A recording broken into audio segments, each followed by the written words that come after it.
This last set of alcohol reactions are oxidations.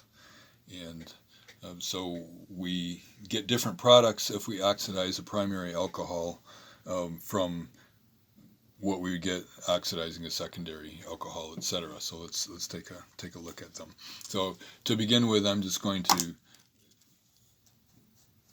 use this as a symbol for a generic oxidizing agent, brackets around an oxygen. So if we start out with a primary alcohol and we get rid of alcohol hydrogen and one of the hydrogens on the alpha carbon there, then we end up forming a double bond there. And so we can convert that into an aldehyde.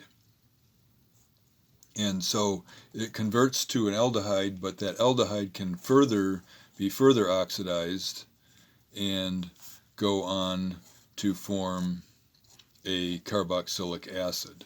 And so where the second hydrogen is here, an oxygen is inserted in there. So we're going, here we have one bond to oxygen, then when we form the aldehyde we have two bonds to oxygen. And then when we go on to convert it to a carboxylic acid, then we have three bonds to oxygen. And so that if we wanted to stop at the aldehyde, then we'd have to have a weaker oxidizing agent to get it to stop there, and then a stronger oxidizing agent would convert it all the way to a carboxylic acid. So then if we are starting with a secondary, we get rid of a hydrogen and a hydrogen there and form two bonds to oxygen with a central carbon, and that will form a ketone. And there are no more hydrogens attached here to this originally alpha carbon here, and so we cannot further oxidize it. We can't make any more bonds to oxygen there, the ketone. And then continuing on, if we were going to oxidize a tertiary alcohol, then we would form, so here's the carbon, and we'd form a double bond here. You like that? I am really hoping that you are cringing right now, because this is a product that has 5 bonds to carbon, and that's complete nonsense, and you can't oxidize a tertiary alcohol. So you can oxidize a primary alcohol to an aldehyde and then on to a carboxylic acid, and you can oxidize a secondary alcohol to a ketone, but you cannot oxidize a tertiary alcohol. Okay? So now let's just talk about the specific reagents. Oxidizing agents contain a bunch of oxygens in them typically, and so if we want to convert our primary alcohol to an aldehyde and get it to stop at the aldehyde, then there are specific oxidizing agents that do that. And one of them that has been typically used is pyridinium chlorochromate.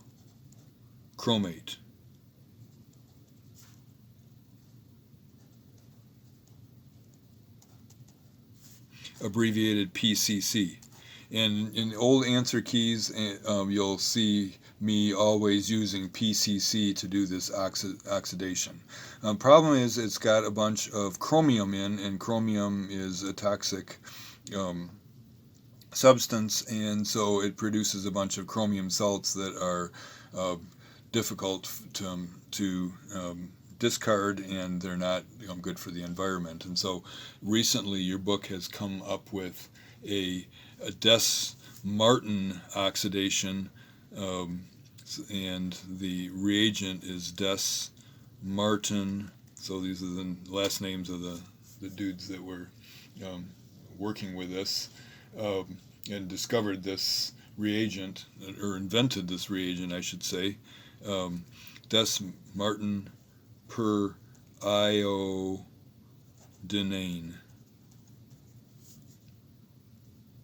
DMP is the abbreviation that I will use for that. So if you want to get this to stop, this oxidation to stop at the aldehyde oxidation state, then you use PCC or DMP. So again, this is a primary alcohol to make an aldehyde. If you use any other standard oxidizing agent, then it goes on to form the carboxylic acid.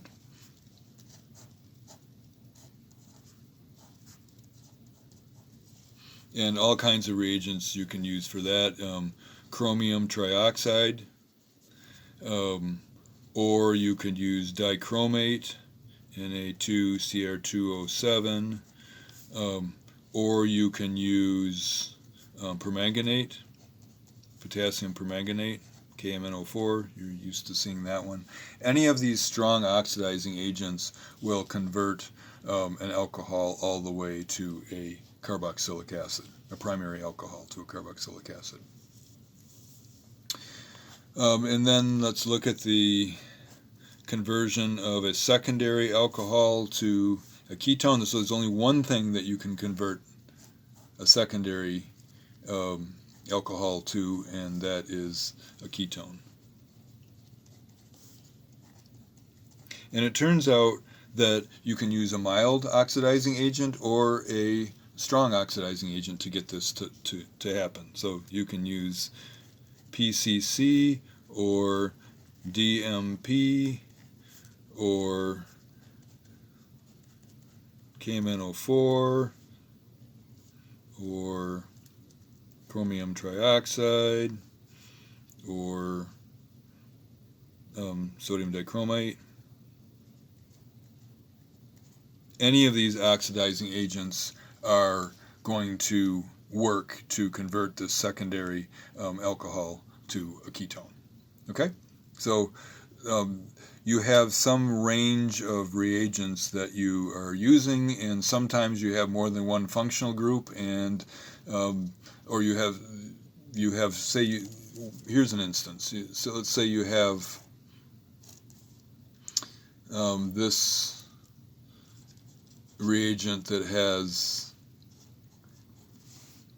two alcohols. It has a secondary alcohol and it has a primary alcohol, and you want to oxidize this, make this an aldehyde and make that a ketone.